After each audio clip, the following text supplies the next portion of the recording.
దేశంలో number 1 per capita income Telangana.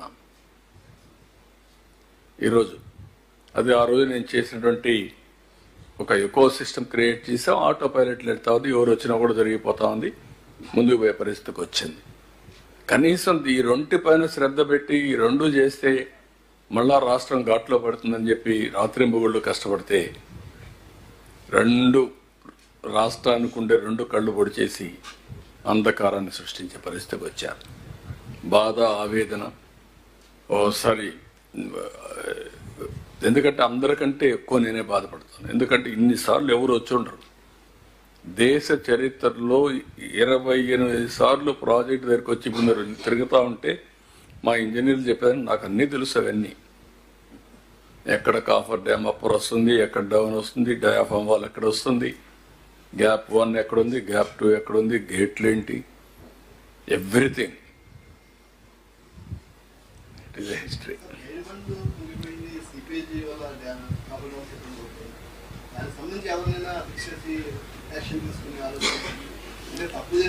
అంటే ఇప్పుడు చేసింది పాలిటీషియన్స్, కడవాళ్ళు నిమిత్త మాత్రులు. That is the beauty of democracy. ప్రజలు పనిష్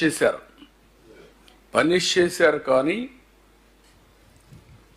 నష్టపోయింది మాత్రం నష్టపోయాం. జరిగిన నష్టాన్ని, జరిగిన విధ్వంసాన్ని తిరిగి రికవర్ చేయలేం. కానీ పనిష్ చేశారు, అందుకే 11 సీట్లు ఇచ్చారు. 11 సీట్లు ఇచ్చారు అంటే దట్ ఈస్, అది ఆ 11 సీట్లకు డిజర్వింగ్గా కాదా అది వేరే విషయం. I'm not debating that today. I don't want to make it political.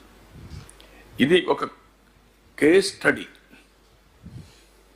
భారతదేశ చరిత్రలో ఎలాంటి దుర్మార్గమైన కార్యక్రమాలు చేసినా కూడా బుకాయించే పరిస్థితికి ఉన్నారంటే this is the case study. కావాలని ఇష్టానుసారంగా డయాఫామ్ వాలంటే తెలియని వాళ్ళు కూడా మాట్లాడడం, ఏదంటే అది ఆగడం. అంటే ఒకసారి మీరు చూస్తున్నారు 6 నెలల నుంచి బూతులు లేవు ఈ రాష్ట్రంలో. అంత మునుపు ఎవ్రీడే భయంకరంగా విమర్శించుకుంటే తప్పు లేదు.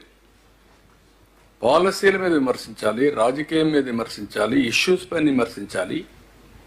ఇష్టానుసారంగా మాట్లాడడం, ఏదంటే అది మాట్లాడడం. ఇంకా కూడా మాట్లాడుతున్నారు అక్కడక్కడ. ఆ బూతులు అయితే కట్ అయినాయి కానీ ఇంకా ఉంటాయి.